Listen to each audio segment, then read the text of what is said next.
Step 2 is defined as niche. What do I mean by niche? Our definition of niche is no price competition. We're in a marketplace where people can clearly see why our product is unique and why it provides the type of incremental value that would justify the associated price. So look at it conversely, if there's nothing that differentiates us in the marketplace, the only remaining thing is price. None of my clients work in a commodity environment. If we're looking for a commodity where we just purely sell on price, then we need to strip everything else out there. People, some of the facilities that we have. My clients are looking to grow businesses on the basis it's clear to see why it's important that you perhaps pay a premium to deal with that level of service. How do we go about doing this? First thing we do is to look at what's neat within the business, and we invite all the individuals within a company to put down where they feel the business is strong. We then apply what we call the so what theory, which really is, what does that mean potentially to the clients? Is that something that's going to make it a better experience for the clients? Once we've done that, we then look to take that to the clients to really verify what we've got. As regards these, we've now moved really effectively from features to benefits to confirm that that's what they see as being beneficial, and also they will typically come up with one or two additional points which are invaluable for us trying to understand the overall value of what we've got, services and products. At the end of the day, the only thing that really matters is what the client thinks. Once we have that basis, we're now in a position to confirm, are we in the right market sectors? Because what we now know is that there's 7 or 8 areas potentially where we are strong, where we can lead. We have a niche, we're differentiating that marketplace. Now we need to make sure we communicate that to the relevant marketplaces. So that's one of the areas we look at in terms of niche. Also, what we're looking to do with niche is we're looking to make sure that we're maximising that profitability. How do we go about doing that? We undertake a process that we put in very early stages with clients, all based around something called the 5 ways. Right, so what is the 5 ways? Okay, this applies to just about any business that's out there on earth today. If we look at the key areas, the key criteria that people judge businesses on, we're typically talking about the number of customers, the amount of revenue that's generated, and ultimately the most important number of the lot, which is the profit at the end of the day. Now, what's interesting about those 3 areas, although those are areas that we refer to on a very regular basis, they're actually the outcome of the actions that we put in place. So, what are the actions that we need to have in place where we're going to achieve more customers, more of the right type of customers, improved revenues, and ever greater profit? Well, let's take them one by one. First of all, in terms of customers, what we're looking to do here is first of all generate interest, leads. We're looking for more leads, more opportunities into the business. If we then multiply that by our conversion rate, how many opportunities actually result in sales, those 2 variables, point 1 and point 2, lead us to the customers that we have today and the customers moving forward. Okay, now we've got customers. To go from customers to revenue, point 3 is how much do they spend with us, so average pound sale value, if you will, and how many times do they buy from us over a period, a month or a year, whatever it may be. So that is the number of transactions. Those are the 2 points that really define the revenues.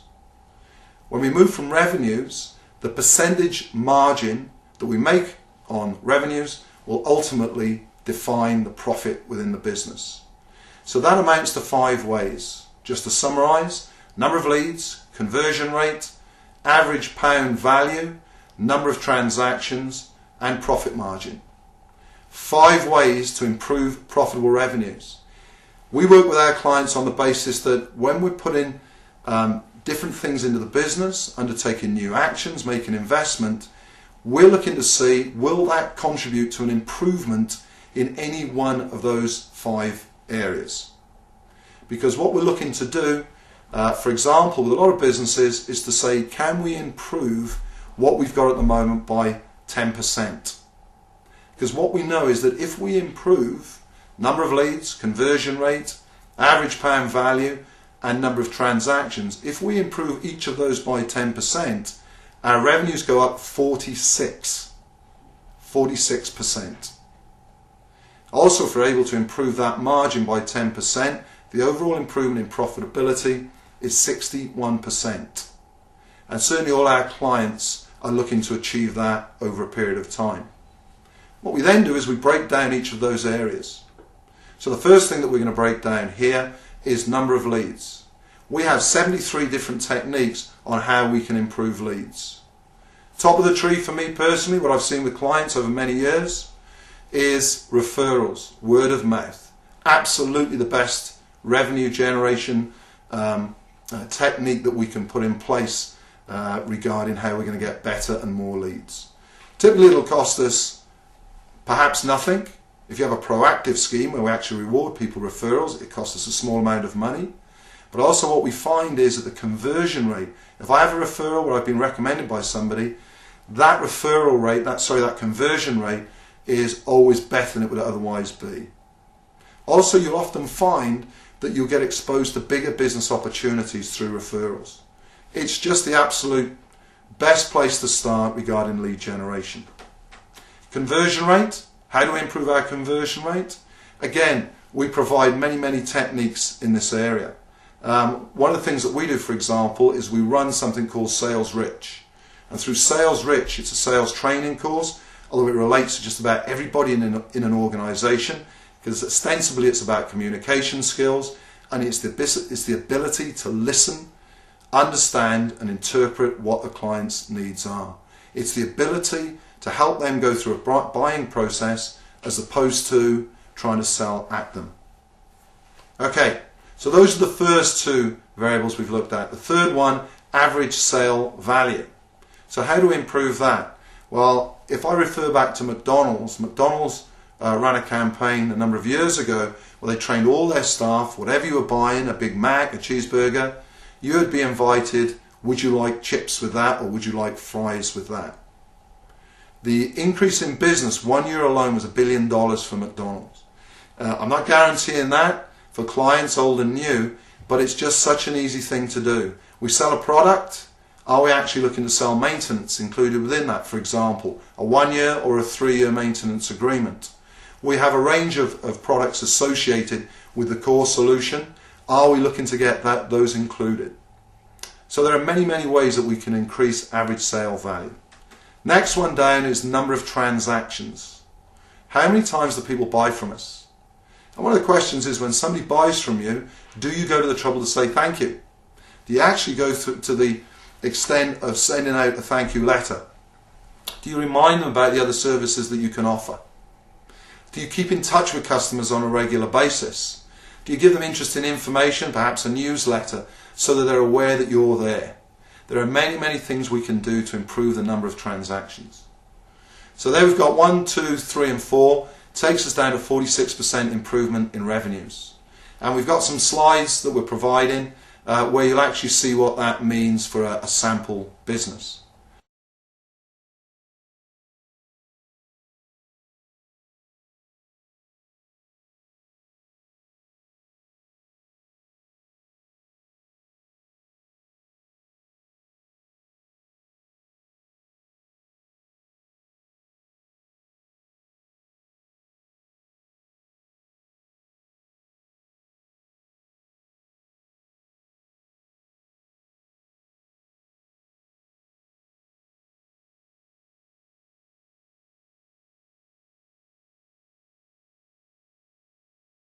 The final area we look at is that profit margin. Again, many ways that we can focus into some of the cost aspects, better discipline, better understanding of our cost base, all the way through to understanding our pricing mechanism. I find with most of my clients day one that they will typically not be charging enough for their services. Often a lack of confidence, but this is one of the areas where we certainly go to work pretty quickly to find out if we can improve margin almost at the flick of a switch, just by addressing where we are in terms of getting the pricing right.